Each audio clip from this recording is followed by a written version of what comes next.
post where he's like, I'm working on these 4 albums right now, and I'm gonna drop 3 in the next calendar year, and like they want to be like M80's trying to release more music than Chino did in his own lifetime, and it's like I'm honoring your pop's wishes. Like you can act like that post didn't exist, but like we already have it screenshotted. I have the video of these words coming out of Chino's mouth.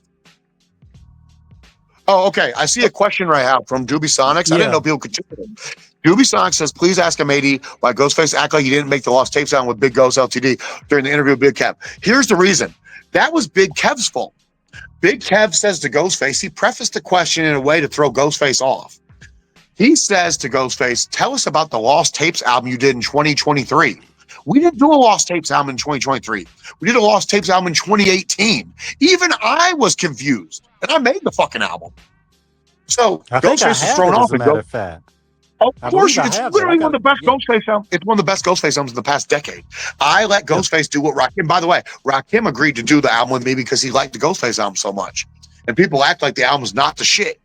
Like, we made it where Ghostface got to shine with his peers, Wu-Tang Clan and otherwise. So Ghostface was thrown off by the question and says to Big Bootleg Kev, are you talking about M80? And Bootleg Kev doesn't say yes. He's like, I don't know.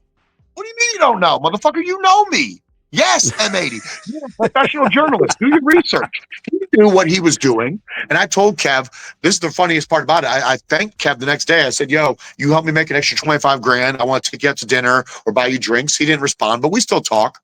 I've always wanted to be on Kev's show. I don't think Kev views me as a worthy candidate to be on his show. But the reality is when I'm on people's shows, they do numbers. Like, people tune in to hear rappers talk, but other rappers tune in to hear what they're supposed to be doing with their careers from the advantage point of someone like me. So Ghostface responded the way he did because of how Kev prefaced the question. Now, then Ghostface said, M80 tends to do too much. But again, you got to read the book to understand the bullshit I had to go through. Like I said, they canceled the fucking mastering appointment on me 16 times to approve the master. Ghostface almost told his fan base not to support the record, but had a change of heart. In 2023, we put out a 5-year anniversary edition. I did that, and I don't need Ghostface permission. Remember, I own the masters. I don't owe the guy another cent. I could put out a 5-year, a 6-year, a 10-year, a 12-year. I could do whatever I want. I could put out EPs from the master.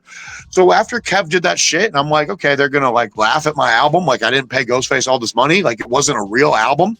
This label hit me up. They're like, do you still own it? And I said, yeah. We did the 5-year anniversary shit because I just got the rights back.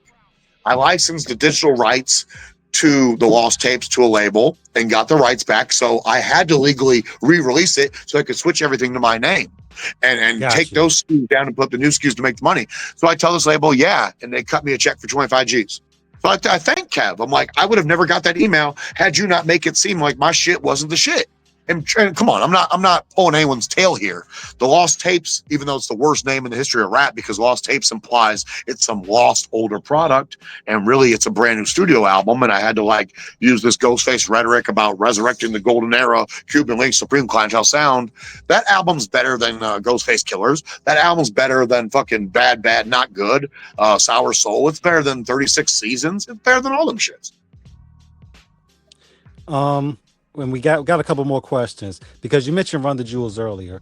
To see Big Mike, of course, him starting with Outkast, and of course LP from Company Flow, and to see them come together, but obviously they had their ups and downs in the industry, but they become one of the legendary duos. What was that like to see both of them just be, and to see Big Mike end up winning a Grammy? What was that like to see that accomplishment? I was there. I watched him personally win all the Grammys. I didn't see him get arrested, but I was sitting there and like